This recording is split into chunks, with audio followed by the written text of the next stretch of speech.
Tanah airku tidak kulupakan, kan terkenang selama hidupku. Para pengurus Perkumpulan Pengusaha Sarang Burung Walet beserta para anggota dan juga Ketua Perkumpulan Eksportir Komoditas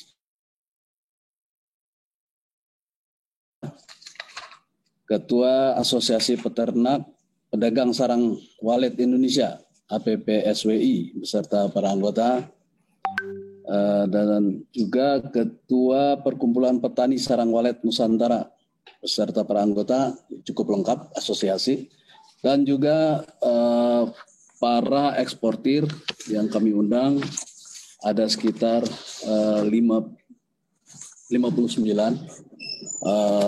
yang hadir.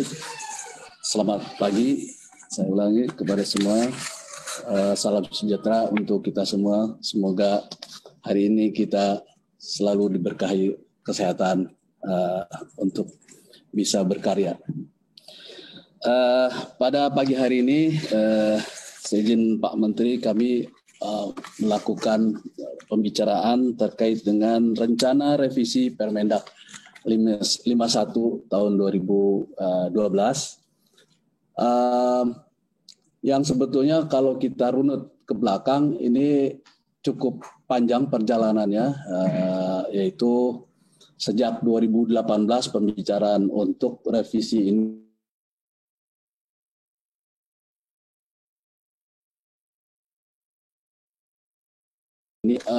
segera dituntaskan supaya kita bisa meraih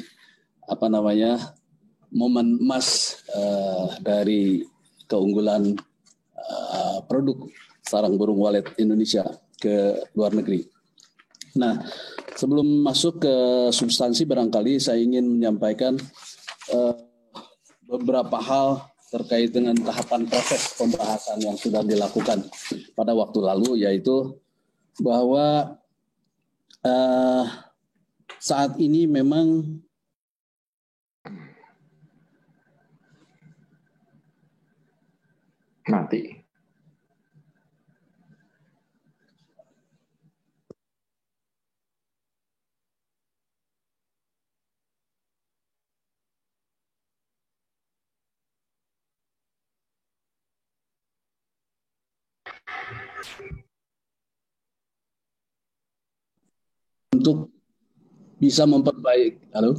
untuk bisa memperbaiki pengaturan ekspor sarang burung walet ini. Bisa yang lain. Saya ulangi, agar kita bisa mengatur lebih baik regulasi ekspor sarang burung walet ke luar negeri, tidak hanya ke China, ada beberapa. Nah, dalam kronologi yang lalu kami sudah juga meminta masukan dari beberapa instansi terkait, antara lain dari Kementerian Pertanian, dalam hal ini Pusat Karantina Hewan dan Keamanan Hayati, Direktorat Kesehatan Masyarakat Veteriner, Kementerian Pertanian, juga ke KLHK, terus juga tentu ke Kementerian Keuangan, dalam hal ini Bea Cukai, yang menjadi saat ini jaga border kita. Tentu saja dalam rangka revisi ini dengan aturan yang baru dalam tata perundangan, kami juga sudah memohonkan kepada Presiden untuk merevisi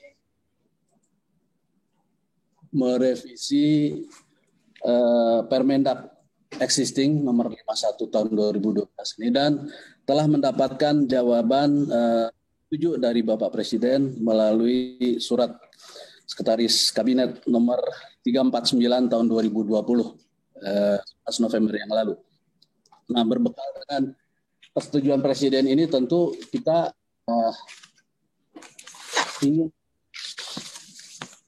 ingin memanfaatkan betul persetujuan ini juga dalam kondisi sekarang ini kita melihat beberapa fakta yang menurut saya sayang kalau kita lewat. Artinya ada momen-momen ekonomis yang menurut kami kita akan kehilangan potensial ekonomi yang besar. Sebelum masuk ke substansi, saya juga ingin menyampaikan beberapa fakta. Pertama, barangkali kita lihat fakta pertama adalah bisa terus di statistik. Terus lanjut. Ekspor kita ke perbandingan. Nah, yang ini.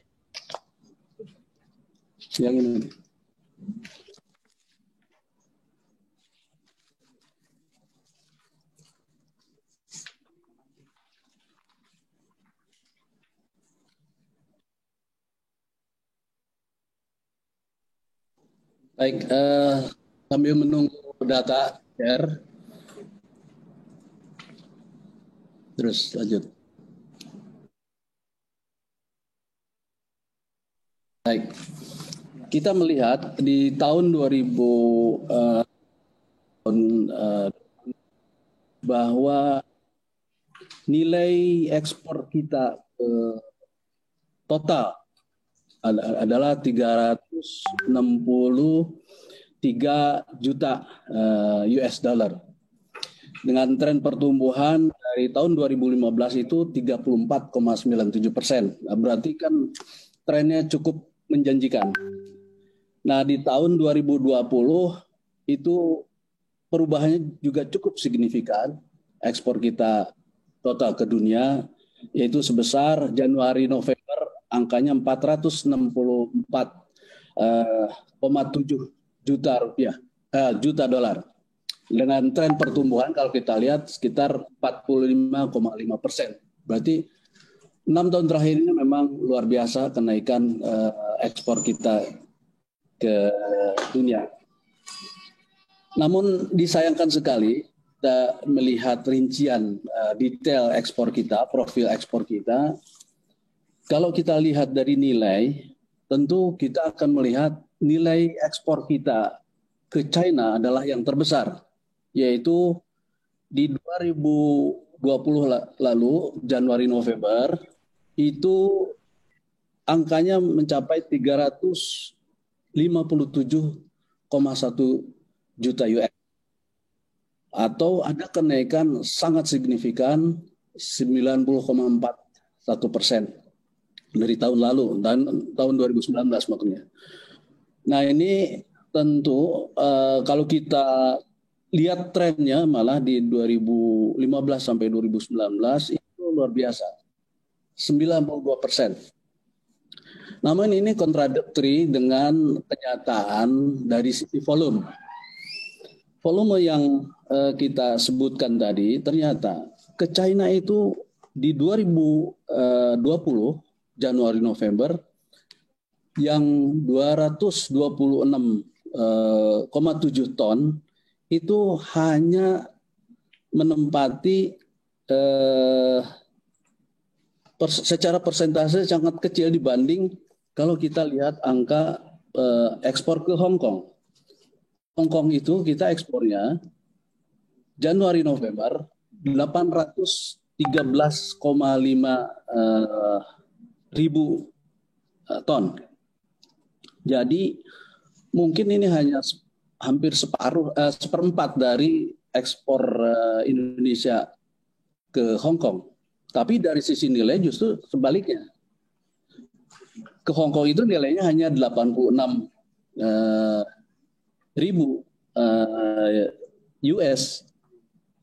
Dan juga beberapa tujuan ekspor lain kita seperti ke Singapura yang merupakan urutan ke Vietnam yang menurut angka berada di posisi ketiga setelah justru Vietnam ini menduduki urutan kedua setelah Hong Kong, ketiga baru China. Ini dari sisi volume, tapi dari sisi perolehan devisa justru ke Vietnam menduduki yang terakhir, itu di posisi ke-5 dari 5 besar. Nah, ini tentu merupakan, kalau kita lihat angka-angkanya, terdapat potensial loss secara ekonomi yang cukup besar dari sisi devisa kita. Hitung-hitungan kami dengan asumsi harga FOB dari beberapa negara tujuan, seperti contoh ke China, dengan nilai tahun 2020 Janov itu yang sebesar 357,1 juta US dollar dengan volume 226,8 ton, itu kira-kira nilai FOB per kilonya adalah 22,2 juta. Bandingkan dengan Vietnam yang nilai FOB-nya hanya 632.000 per kilogram rupiah. Jadi hitung-hitungan kami ada sekitar 28,4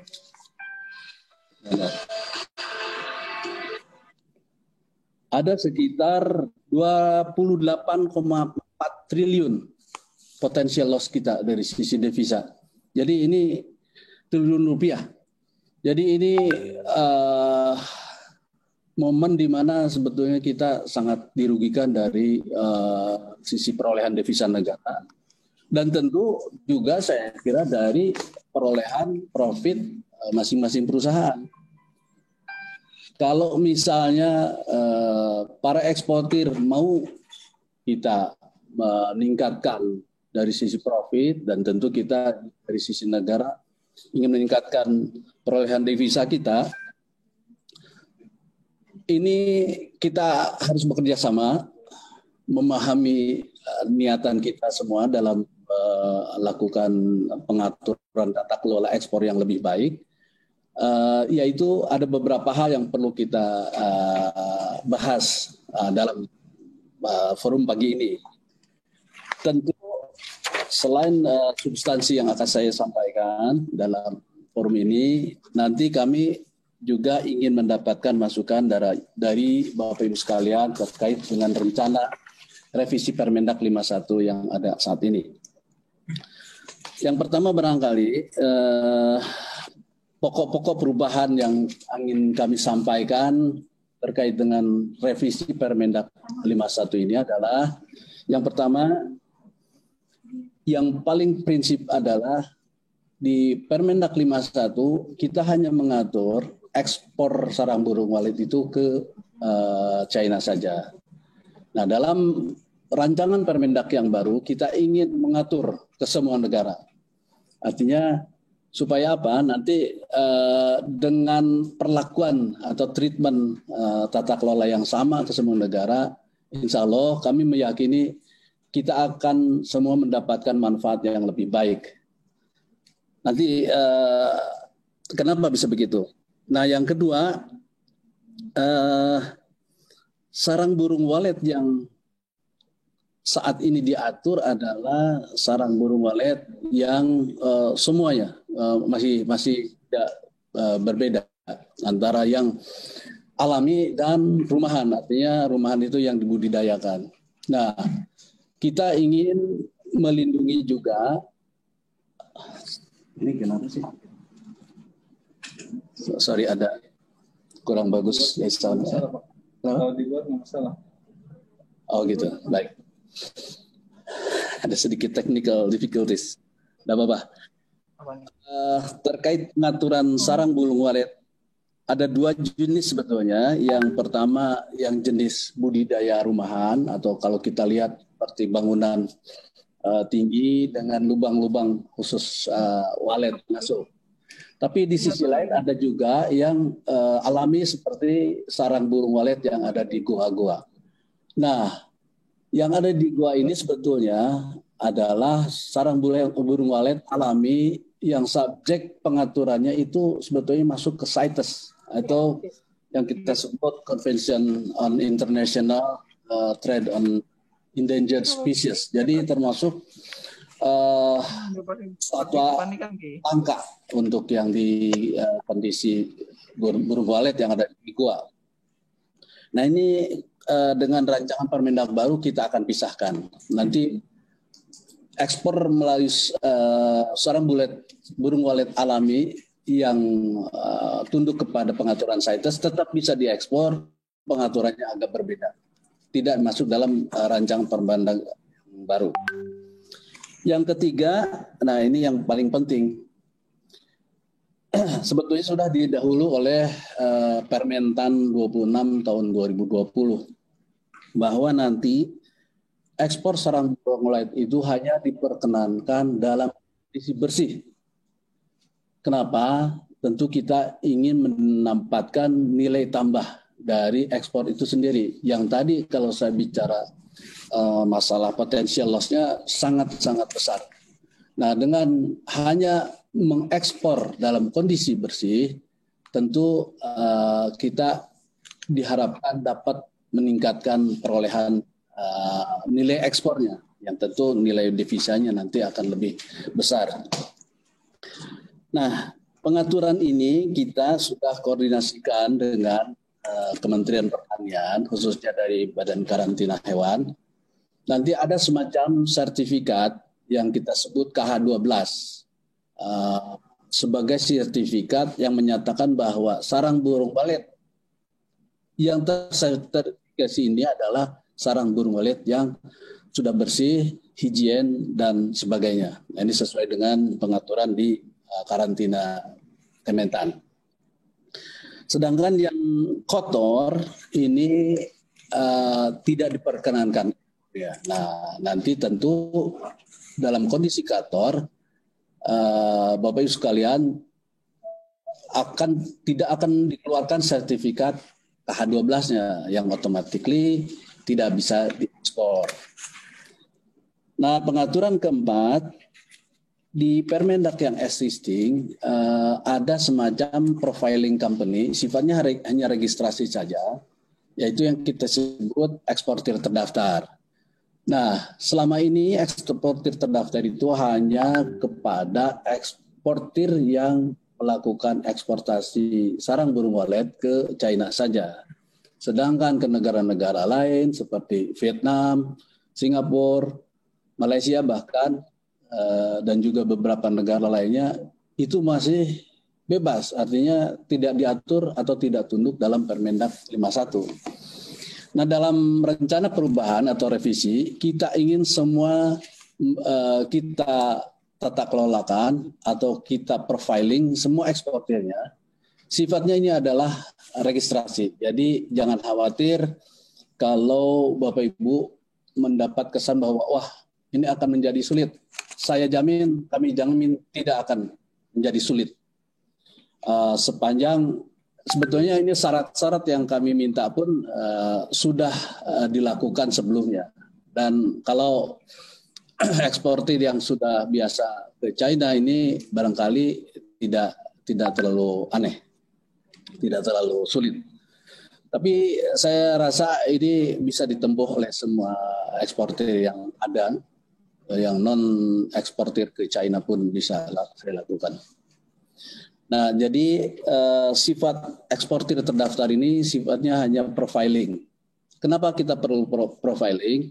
Tentu kita ingin nanti dalam komunikasi lanjutan antara pemerintah dan swasta supaya lebih smooth. Kita tahu siapa yang akan kita undang, siapa yang perlu kita lakukan pembinaan, dan sebagainya. Nah, di dalam undangan yang sekarang pun ini karena kami datanya tidak mempunyai eksportir yang non-China, terpaksa yang kami undang hari ini adalah yang kebanyakan eksportir ke China. Walaupun ada beberapa yang eksportir yang non-China karena tidak mempunyai ET. Tapi kami sudah ada beberapa perusahaan yang kami undang. Artinya ke depan kita semuanya semua perusahaan eksportir mempunyai identitas sebagai eksportir yang legal dengan kepemilikan eksportir terdaftar. Sifatnya hanya registrasi kok, tidak ini bukan merupakan izin. Jadi agar dipahami bahwa ET bukan merupakan license. Yang adalah ada tentu supaya kita mengetahui profiling dari setiap eksportir setiap tahun, maka sifat pelaku ET atau eksportir terdaftar itu kita berikan 1 tahun. Memang wacana untuk memperpanjang misalnya 2 tahun atau 3 tahun. Tapi di pengalaman yang lalu, kalau terlalu lama, kita kehilangan kontak dari sisi siapa aja sebetulnya para pemain atau eksportir yang aktif. Let's say kalau di masa berlaku 5 tahun, itu kita tidak mengetahui lagi mana yang aktif, mana yang pasif. Karena tidak ada SPE di sini, surat persetujuan ekspor. Lain kalau misalnya diberlakukan persetujuan ekspor. Tapi kita tidak ingin ke situ, tujuannya tidak ingin menghambat. Kita hanya ingin menata kelolakan supaya lebih baik dari sisi tata kelola ekspornya. Nah, yang penting adalah pengajuan eksportir terdaftar untuk sarang burung walet ini tentu kita ingin lakukan secara online. Nah, ini yang paling penting. Dan dalam rancangan yang baru nanti, online digital signature. Jadi, Bapak cukup bahkan bisa melakukan aplikasi sebagai ET sarang burung walet ini bahkan dari kamar pribadi Bapak Ibu sekalian. Jadi, tidak perlu harus datang ke kantor, tidak harus bertemu muka, semuanya dilakukan secara online, dan digital signature adalah tanda approval dari Kementerian Perdagangan yang mungkin sebelumnya harus dilakukan tanda tangan basah walaupun secara permohonan dilakukan secara online. Nah, yang ketujuh ada mekanisme perpanjangan perubahan, nah itu biasa. Tentu dalam pengaturan kita ada hak dan kewajiban. Kewajiban pun sebetulnya cukup melapor. Ini yang laporan yang harus dilakukan secara rutin, baik ada ekspor maupun tidak ada ekspor oleh Bapak Ibu sekalian. Biasanya kami buatkan di tanggal 15 bulan berikut. Misalnya sarang Januari berlaku, Bapak Ibu sekalian harus melapor ada ekspor ataupun tidak ada ekspor pada bulan Februari tahun bulan depan tanggal 15 paling lambat. Nah, ini yang penting, pengecualian. Nah, pengecualian ini terkait dengan barang bawaan. Ini barangkali salah satu loophole atau hilangnya nilai ekonomis ekspor kita ke luar negeri untuk sarang burung walet. Karena sifatnya satu ringan, hand carry banget, jadi di dalam Permendak 51 itu tidak diatur untuk barang bawaan. Bayangkan kalau kapasitas kita pergi ke luar negeri, koper kita diperkenankan 40 kilo untuk bawa bagasi, 40 kilo kali 22 juta itu sudah 880 juta rupiah. Jadi luar biasa, Pak. Dan itu tidak terdetek dan tidak menjadi sebagai tambahan devisa kita. Tidak terlihat. Nah, ini kan sesuatu hal yang merugikan kita dari sisi semua sebetulnya kalau kita sepaham dengan rencana pengaturan ini. Jadi ke depan kita akan batasi barang bawaan yang diperkenankan hanya maksimum 250 gram atau ini yang umum biasanya diperkenankan untuk konsumsi pribadi. Seperti halnya rokok sigaret, minol dan lain-lain. Jadi untuk barang bawaan yang dikecualikan itu khusus sarang burung walet ini hanya 250 gram. Nah, nanti tentu dengan pengaturan ini untuk barang bawaan yang di atas volume tersebut tentu akan ditegah oleh petugas Bea Cukai.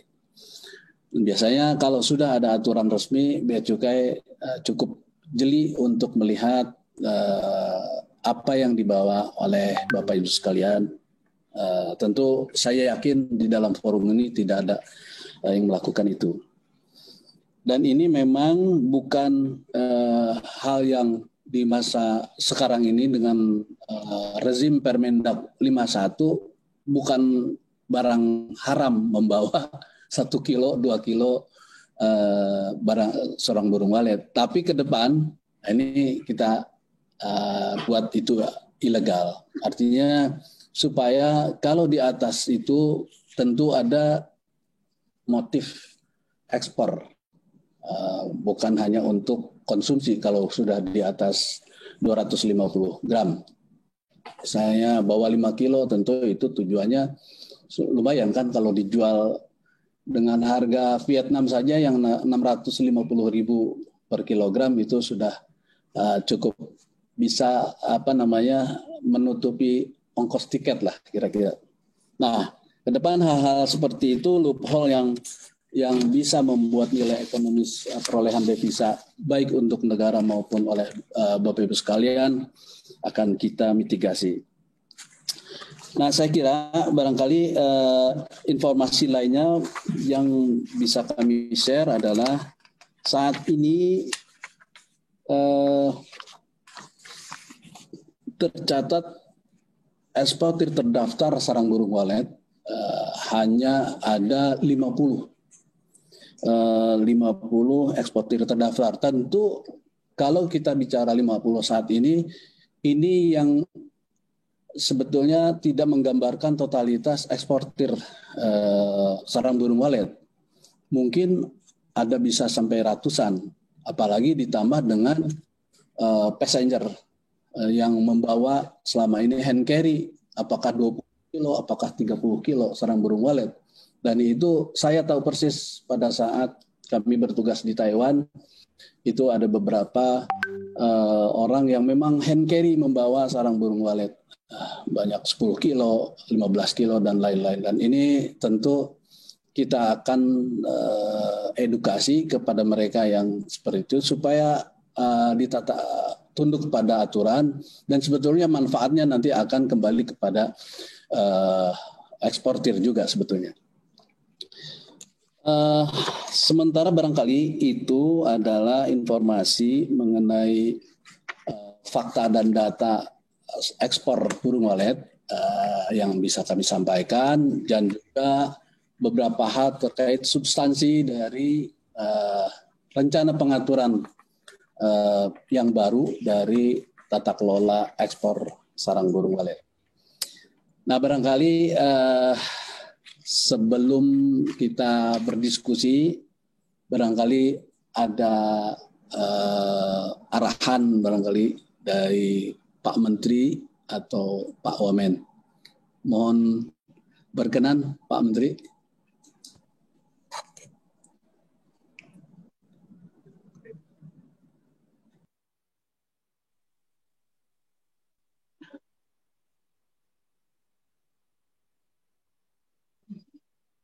Baik, mungkin Pak Wamen barangkali.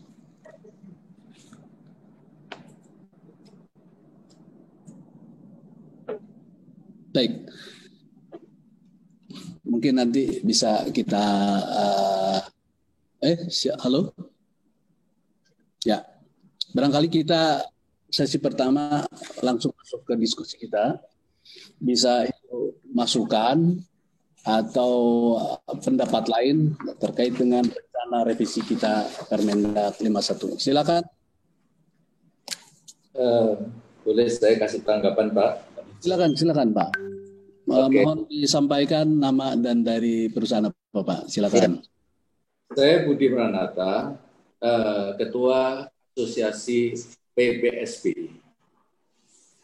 Oke, jadi sebetulnya apa yang disampaikan Bapak ini sudah sesuai banget dengan situasi kita sekarang ini. Cuman saya ingin memberi suatu histori ke belakang sehingga kita semua mungkin bisa lebih paham masalah perwaletan Indonesia. Jadi sebetulnya dari dulu itu ET baru keluar setelah kita masuk ke China, Pak. Itu tahun 2015. Sebelumnya ET itu tidak diberlakukan secara ketat. Tapi dengan begitu kita mulai tahu dengan adanya ET kita harus mengisi PEB. PEB kalau menulis PEB itu harus ada kejujuran di situ. Sebabnya PEB itu tidak bisa dinaikin atau diturunkan sesuka hati kita. Kenapa begitu? Kalau kita turunkan, pelanggan kita di sana juga nggak mau, Pak. Sebabnya dia nanti keuntungannya terlalu besar. Kalau dinaikin, kita juga nggak mau. Sebab buat apa dinaikin? Nanti BI, Bank Indonesia akan menegur kita uang yang masuk. Dari pertimbangan itu, jadi ET itu suatu regulasi, suatu aturan yang mengikat ke semua pemain wallet di Indonesia. Nah, apa keuntungan dari ET ini? Ada beberapa, tapi yang penting saya sebutin di sini. Pembuatan PEB menjadi lebih jelas dan lebih bisa distandarisasi. Kalau kita di Indonesia butuh devisa yang menaikkan devisa, contoh sudah sangat bagus, Pak. Kalau ke China kita bisa tadi Bapak terangkan, kalau per kilonya kita bisa mengambil rata-rata harga di atas 20 juta rupiah. Kenapa yang ke Vietnam atau ke Hong Kong bisa semurah itu? Itu pertanyaan yang penting. Sebab tanpa ET, semua mempunyai kebebasan untuk menentukan harganya. Jadi disitulah letaknya, sehingga jumlah ekspor yang besar ke Vietnam atau ke Hong Kong, nilainya menjadi kecil, diambil rata-rata per kilo. Kalau sekarang ada ET dan mereka dibuat di standarisasi harga yang masuk akal, maka devisa negara Indonesia dari wallet akan melonjak sekali. Dan itu yang selalu kita bahas bersama. Saya ada beberapa kali kesempatan ketemu dengan Bapak Menteri yang lama, Pak Enggar Tiasto Lakrukito. Pembahasannya itu bagaimana kalau kita mendapatkan devisa yang terbesar dari wallet, caranya pakai ET itu, Pak. Tapi ET juga bisa dibuat untuk sesuatu, contohnya gini, seperti tadi KH12. Jadi persyaratan ekspor itu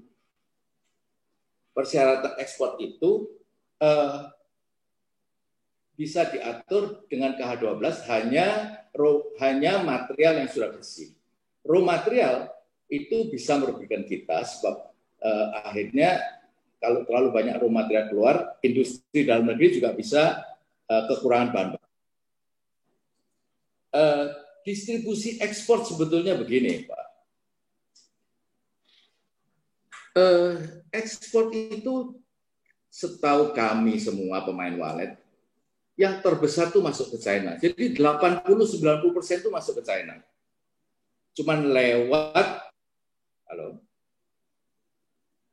lewat beberapa negara sebagai perantara seperti Vietnam dan Hong Kong. Tapi sekarang dengan ketatnya regulasi di China, kelihatannya itu tidak segampang lagi. Saya cuma lihatnya ada hal-hal yang seperti itu yang mesti kita coba arahkan supaya Bapak punya kebijakan ET itu menjadi suatu senjata buat Departemen Perdagangan untuk mengontrol perdagangan wallet secara keseluruhan. Mengenai sarang rumahan, Pak, sejak bilang aja 20 tahun ini, produksinya naik terus. Bapak ke kota manapun juga di Indonesia, kecuali di Irian ya Pak ya, akan lihat rumah wallet. Dan produksi kita sudah di atas 95% dari perumahan. Sarang buah turun terus Pak, populasinya turun. Jadi mungkin sekarang sudah di bawah 5%. Jadi aturan saya tes, sebetulnya dulu, saya kebetulan waktu itu ikut ke saya tes di Zimbabwe dari pemerintah Indonesia juga, yang memutuskan sebetulnya mereka tidak membagi antara antara yang dari gua dan dari rumah. Sebab aturan mereka spesifik fauna yang endangered. Dia punya aturan kalau di bawah 10.000 atau saya lupa 10.000 populasi itu dianggap endangered. Tapi mereka pernah konferensi di Surabaya yang akhirnya memutuskan kalau walet itu tidak endangered. Dari situ kalau menurut saya fokus kita yang terbesar untuk perumahan aja. Jadi untuk itu memang kecil jumlah. Saya kira mungkin itu duluan Pak. Jadi kalau poinnya adalah ET itu sangat penting buat kita supaya kalau kita melihat peningkatan devisa dengan ET itu kita akan bisa menaikkan atau mendapatkan devisa per kilo itu pasti jauh di atas tadi yang 600.000 itu. Mungkin sekali sudah bisa atas, ya mungkin 10 juta kira-kira. Saya kira cukup duluan gitu Pak untuk memberi suatu informasi awal. Nanti kita akan lihat lagi ke perkembangan selanjutnya. Terima kasih Pak. Baik, terima kasih Pak Budi atas masukan dan dukungannya. Tentu ini kita harapkan dari yang lain juga. Mungkin sedikit mengulas yang sampaikan Bapak. Tadi memang ini ET akan menjadi tools kita untuk melihat profiling semua perusahaan. Juga nanti kan tadi disampaikan di dalam notifikasi dalam PEP. Nah ini kalau sudah di ETK dengan syarat KH12, artinya barangkali dari kepabeanan akan bisa melihat apakah ini under invoicing atau tidak. Tentu dengan peningkatan kualitas harusnya sih tidak bisa lagi harganya seperti 600 per kilo. Dan memang betul tadi disinyalir juga bahwa betulnya ekspor kita ke Vietnam maupun ke Hong Kong akhirnya direekspor juga ke China. Yang mendapatkan nilai tambah dari ekspor itu dari Vietnam dan Hong Kong. Nah ini ke depan kita arahkan silakan saja ke Vietnam maupun ke Hong Kong, tapi dengan tentu nilai tambah yang lebih baik, kualitas kita tambah dengan sertifikasi KH12 tadi. Baik, terima kasih Pak Budi atas dukungannya. Silakan yang lain mohon tanggapan dan masukan. Pak Irjen, izin Pak, ada sedikit mungkin buat wacana Pak. Dari staf sus Pak Wamendak Pak. Kalau dilihat dari pesertanya lumayan banyak ini. Ada berapa partisipan? 87. Silakan. Masukan. Ya, selamat. Atau sudah sepakat semua dengan rencana ini? Ya, kami harapkan. Tapi yang penting selain sepakat, tapi ada masukan yang barangkali untuk bisa memperbaiki rencana. Silakan. Ya, selamat siang semuanya. Terima kasih Pak Menteri untuk fasilitasinya. Terima kasih juga Pak Dirjen untuk waktunya. Begini Pak, saya Edward, staf sus dari Pak Wamendak. Mungkin kalau kita bicara diskusi Pak, sekalian mungkin kita ingin lempar Pak ke teman-teman pelaku usaha. Apakah ada penolakan kira-kira kalau misalnya dari Kemendak itu menetapkan, bukan menetapkan lah, kita menyarankan harga wajar seperti yang diumumkan sama Pak Mendak kemarin soal kedelai ya Pak, tahu. Ya mungkin kalau memang wallet juga bisa kita kasih masukan ke pengusahanya, kita bikin sejenis penerapan harga wajar Pak istilahnya. Mungkin itu Pak, itu juga untuk menjembatani supaya yang tadi ditakutkan pengusaha dan ditakutkan pemerintah mungkin bisa mendapatkan titik temu di situ Pak. Itu Pak. Terima kasih Pak Dirjen. Silakan kalau ada tanggapan dari usulan Pak Edward.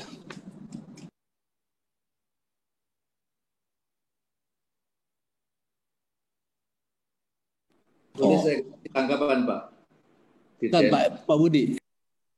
Jadi wallet ini kualitasnya bermacam-macam, Pak. Dari mulai ancuran sampai kualitas yang paling top.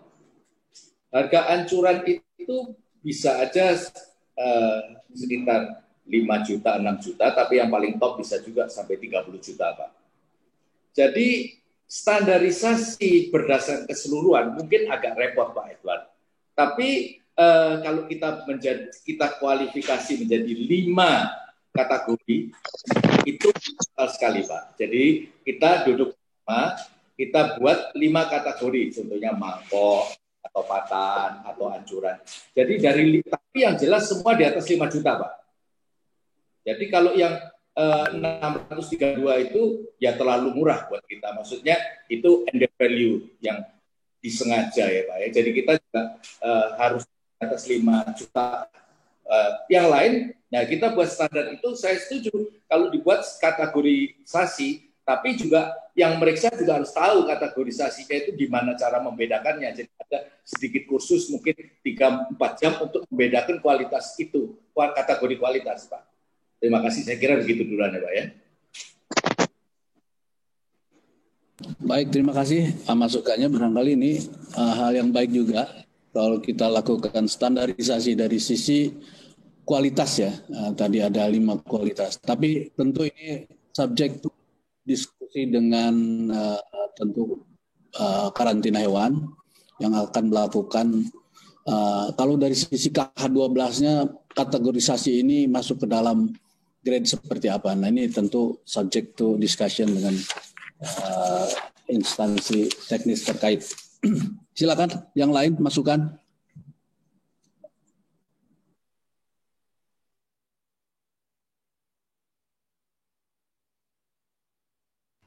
Mungkin satu lagi Pak Dirjen, izin.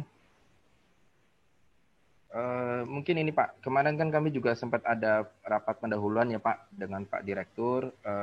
Kita bicara mengenai pendataan produksinya Pak. Karena kalau kita contohkan di Malaysia Pak, yang didata itu adalah rumah-rumah walletnya Pak. Nah di Indonesia ini memang kita harus akui kita agak terlambat Pak, dan sekarang kita belum melakukan pendataan. Nah mungkin kalau dari sisi ET, kalau boleh saya simpulkan Pak, mungkin ini berarti kita akan meminta data dari eksportir ya Pak ya, bukan dari sisi produksi ya Pak ya. Ya tentu begitu Pak Edwan. Jadi ET ini adalah profiling dari eksportir. Apakah itu nama perusahaan dan tentu syarat-syarat administratif tadi kayak NIB dan lain-lain. Dan yang penting lagi adalah lokasi. Terus juga kapasitas produksi saya kira penting juga menjadi sebuah isian yang saya kira itu tidak memberatkan lah dari sisi pelaku usaha. Kami akan sangat pertimbangkan Pak Edward. Silakan yang lain. Saya Pak. Halo. Monggo Pak. Ya, terima kasih Pak. Saya Mulyanto dari Tekit Pak. Saya sebagai Ketua Tekit. Ya. Perkumpulan eksportir komoditas Indonesia Tiongkok. Menyambung pembicaraan tadi dari Pak Budi, ya, jadi prinsipnya kami setuju kalau ekspor SBW ini nanti ditetapkan atau diatur dengan standar harga dan juga standar kualitas. Ya. Nanti dibicarakan berapa harga wajarnya untuk berbagai kualitas tadi itu. Dan kami juga sepakat, jadi setuju kalau SBW ini memang yang boleh diekspor itu hanya SBW bersih. Gitu.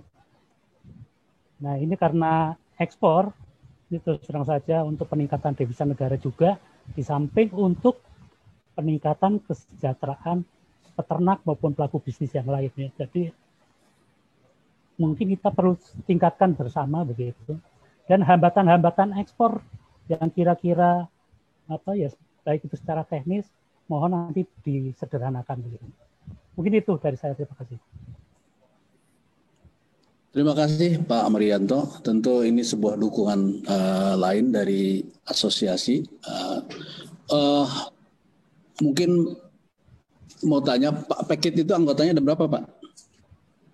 Paket sekitar 130, tapi itu gabungan ya, ada eksportir, terus kemudian ada pengepul, ada pencuci juga, kemudian ada juga peternak yang ikut. Jadi tidak semuanya eksportir, Baik. gabungan. Wah, jadi Pak Dirjen, Pak Dirjen, Pak Menteri, silakan. Boleh saya tanya yang eksportir bukan ke Tiongkok tetapi ke Vietnam? Silakan, Pak. Ada yang eksportir ke Vietnam? Saya mau dengar.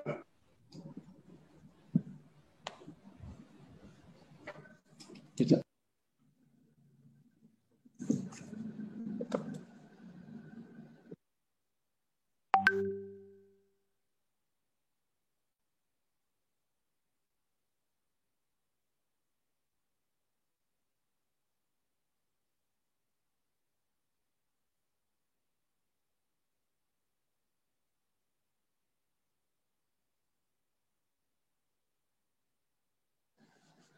Pak Dirjen, bisa saya didengar? Ya, Pak, silakan. Boleh saya kasih tanggapan? Ya, saya tanya, ada komentar tidak dari yang eksportir bukan yang ke Cina, tetapi yang ke Vietnam atau ke Hong Kong? Kalau kita atur, sebagaimana diutarakan Pak Dirjen tadi, ada keberatan atau ada yang tidak setuju? Saya pengen dengar argumennya. Terima kasih, Bapak dan Ibu. Monggo, Bapak Ibu. Oke. Mungkin saya Silakan, Pak. kasih informasi ya, Pak ya. Silakan, Pak Budi.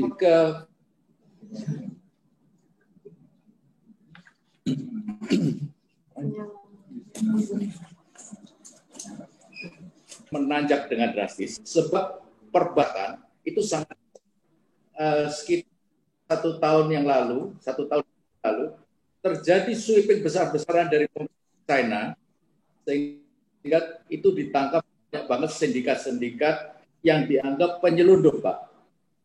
Dari Vietnam masuk China itu ditangkap banyak dan sampai sekarang prosesnya masih banyak yang di penjara sebab mereka masuk dengan jalur ilegal. Mungkin saya kasih gitu duluan, Pak. Mungkin dari Pak Murianto, dari anggota Pekit yang selama ini ekspor ke Vietnam, apakah ada, Pak?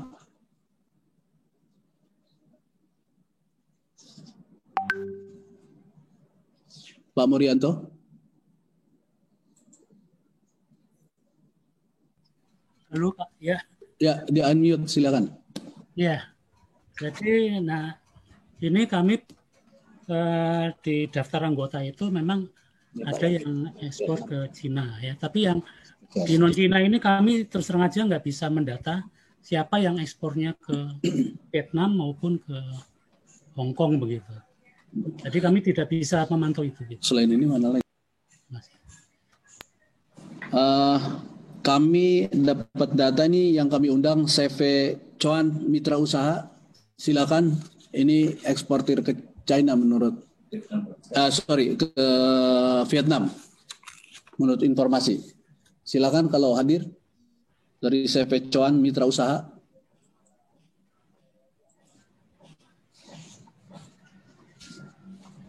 Tidak ada.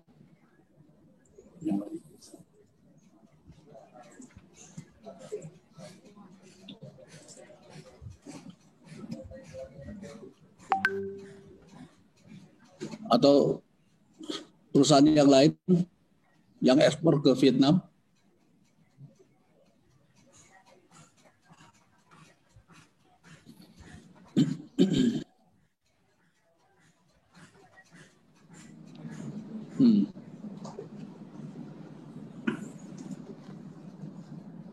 Baik, Pak Menteri, nampaknya tidak ada respon, Pak.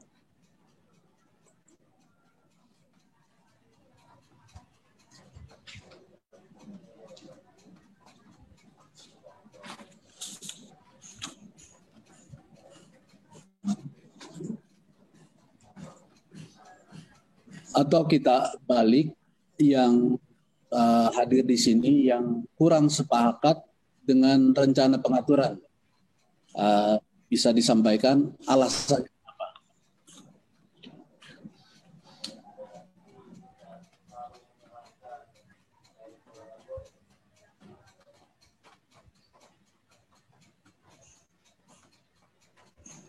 Baik.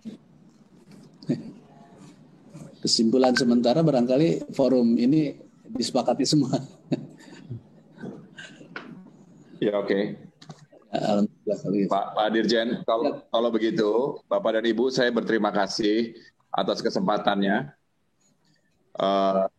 Saya mohon kalau begitu Pak Dirjen, tolong diundang wakil ketua asosiasi. Siap. Dan dikonstruk keputusan Permendaknya supaya bisa ditindaklanjuti pada kesempatan pertama. Bapak dan Ibu, saya berterima kasih. Mudah-mudahan kerjasama ini bisa membuat faedah buat kita semua. Baik, terima kasih Pak Menteri atas arahannya. Sebelum kita tutup, barangkali masih ada tanggapan dari Bapak Ibu sekalian terkait dengan rencana revisi kita.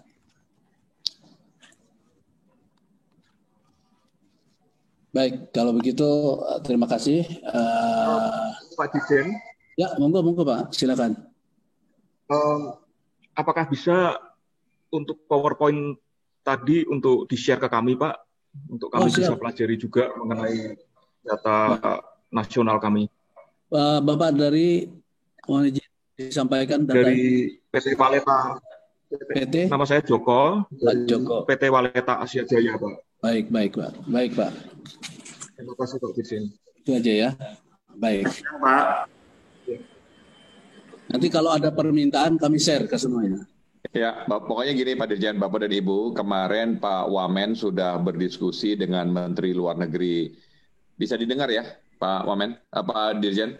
Siap Pak, bisa ya. Pak. Jadi Bapak dan Ibu, kemarin Pak Wamen mewakili saya sudah bicara dengan Menteri Luar Negeri Cina dan kebetulan Menteri Luar Negeri Cina Wang Yi itu didampingi oleh Wakil Menteri Perdagangan Cina.